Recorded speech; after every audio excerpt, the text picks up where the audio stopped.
What is up, everybody? This is RybackStun. We have returned to Marvel Heroes Test Center, and we're here on Friday night with the new X-23 build that's on here.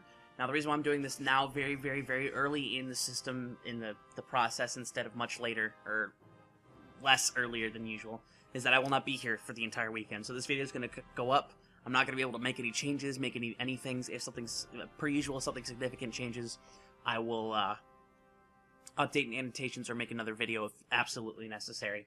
But before we start on anything else, remember this is Test Center, not everything's finished. Damage and survivability tuning has not been finished. Uniques haven't been finished. There's a bunch of stuff in terms of solid numbers that hasn't been finished. But all the abilities are here and they work properly. I've just tested them, so we'll be able to take a look at that.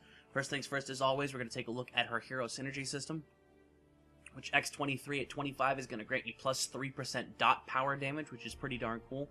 And at level 50, you have minus 5% movement power spirit cost. So you can tell by her synergies alone, she's a lot of dots and she's a lot of movement power, which is actually kind of good because then she could mix together with Juggernaut and Scarlet Witch with the dot power damage, and then movement power damage and movement power damage. This did not used to be 2 stacks of 3 movement power damage. Very interesting. Alright. 3 trees, Adamantium Claws, Deadly Operative, and Lethal Acrobatics. So let's go ahead and get in here and check out the first Deadly Claws part. We've got one basic here called Cleaving Claws. Physical damage twice per second, and attack speed. You'll notice here it says gain 40 Wrath on hit. We have a resource very similar to Wolverine's Fury, in that it here is specifically Fury, or Wrath actually, now here instead of Fury, which would have been the same either way. And it doesn't work like Spirit, it regains passively, it regains specifically on ability use or being hit, depending on what you specifically have. So we have Cleaving Claws, which gains 40 Wrath per hit, but you'll see it also stacks up the bleed 3 times, so your damage layering there is going to be pretty good for dots. Next we have Crimson Sweep, which is circular attack, has a relatively high attack speed, so I can just continue to use that if I want to as Wrath goes down. So let me build up my Wrath a little bit here. Alright, next we have Rip to Shreds, which does physical damage for 5 hits. It has an 8-second cooldown, but the cooldown is reduced by 1 second when you hit a bleeding enemy. So, there's the 5 quick hits, there's the Wrath as it goes. Notice how it's not charging back up. So you'll notice that if I hit this quickly, you'll notice that my cooldown is actually going down as I continue to do the hits, because Rip to Shreds, it reduces by 1 second when you hit. Essentially, the 8-second cooldown is going to go down to 4 seconds because you can only reduce the cooldown once per second. It doesn't say on the actual ability, but there is an internal 1-second cooldown. There's an internal cooldown on everything, so just be aware of that as we move along. Next, we have Slash and Hack, which does physical damage and 10% additional damage per stack of Cleaving Claws. So we go close enough and hits. So, but if we go 1, 2, 3, let the things tick, boom, a little bit bigger damage there.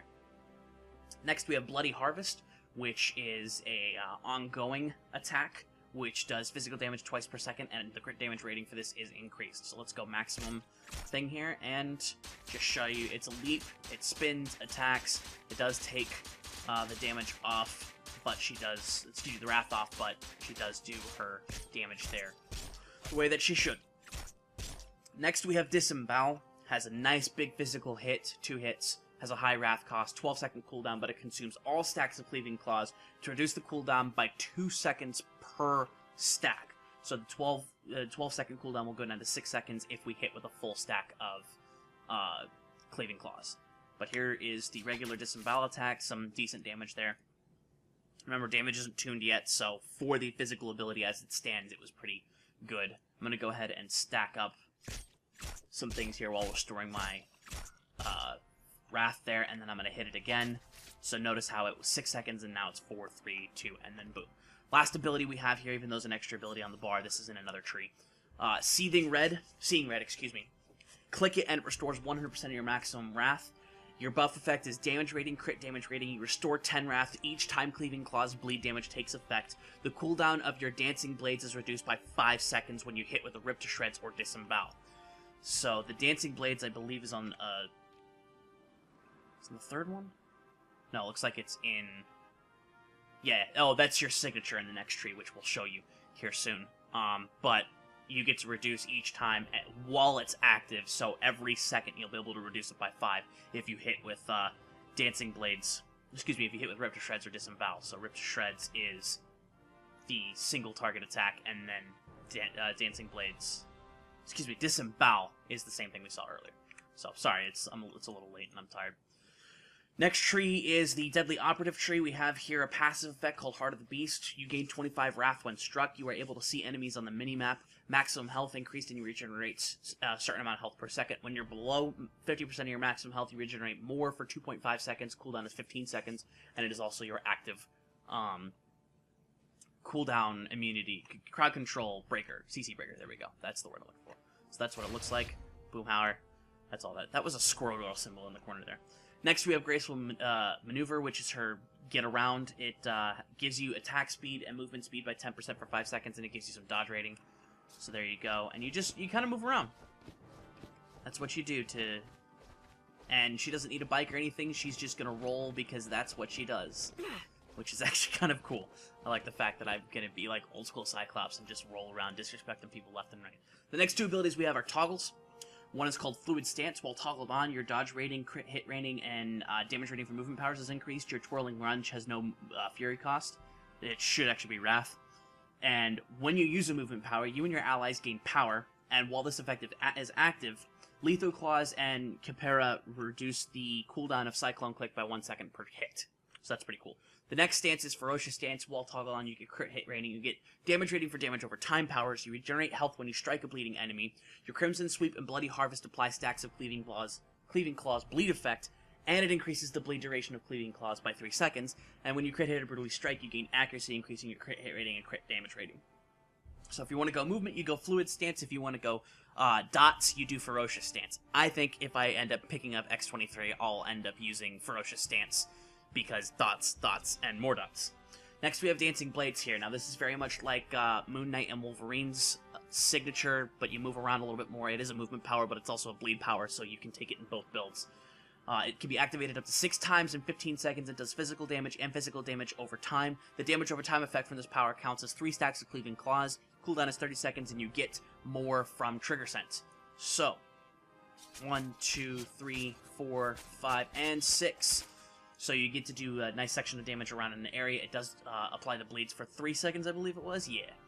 And it does count as the Cleaving Claw, so it stacks with both the Ferocious Stance and some of the other effects, such as Disembowel. So, third tree we have here is called Lethal Acrobatics. We have our second basic here, the first one in this tree, called Lethal Claws.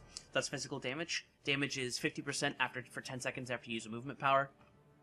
And you gain 40 Wrath on hit. So slice, slice, slice, and slice. Next power here is grayed out, so we're going to wait. Cyclone Kick. It does physical damage in 3 hits, very high Wrath cost, and has a 12 seconds cooldown.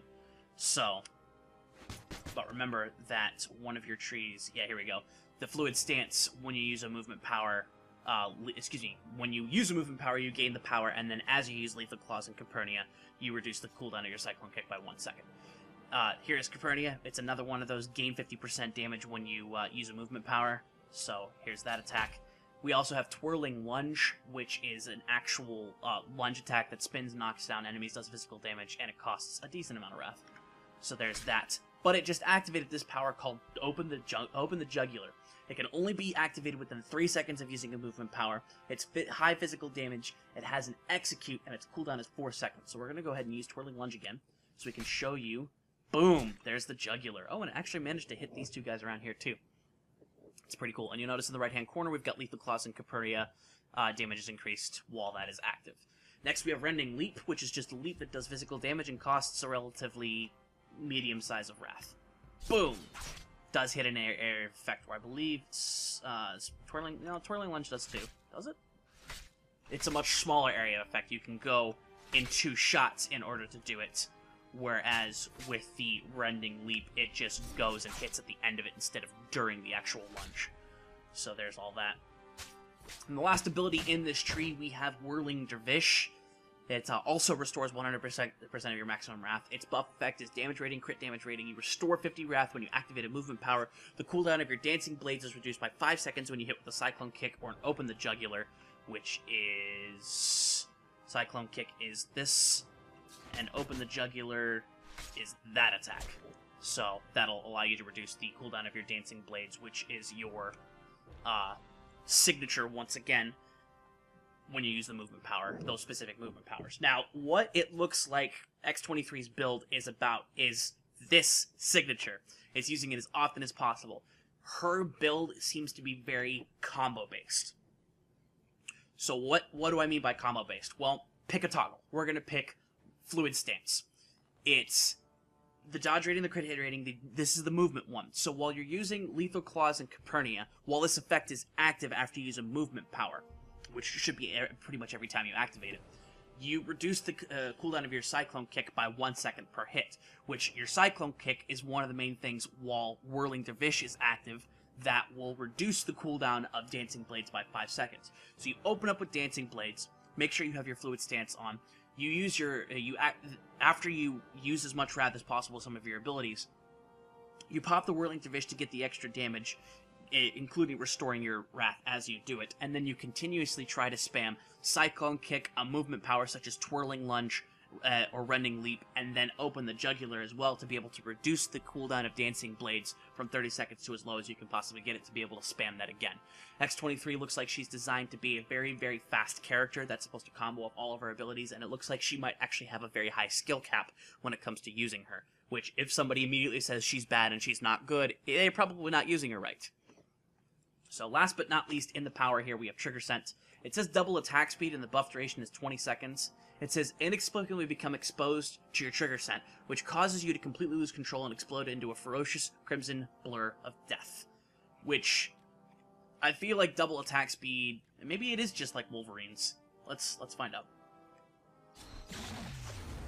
Wow, that's pretty gnarly. I mean, she is going to sit there and try and hit as many powers as possible. Yeah, I guess it is designed just to be attack power, which is cool. It does take her already high damage, base damage abilities in her kit to make it so that it just activates much, much faster, so you can kill targets much quicker. Unlike Wolverine's, where I think he's just designed to do as much damage as humanly possible. So, I hope you guys, this video went a little bit longer than I normally have them, but I hope you guys enjoyed this preview as much as I did. Remember to like and comment on the video, subscribe to the channel, follow me on Twitch, Twitter, and Tumblr at RybackStun. Again, cannot stress this enough. It's TC, the DPS values are not finished, things are subject to change. Check out the forums, check out some other videos, make sure you do your research before you dive into this character, because she is skill-based, and you need to have skill in order to play her. She's actually much more like a traditional Diablo character than some of the other characters in this game are. So, with that, this is RybackStun, signing out.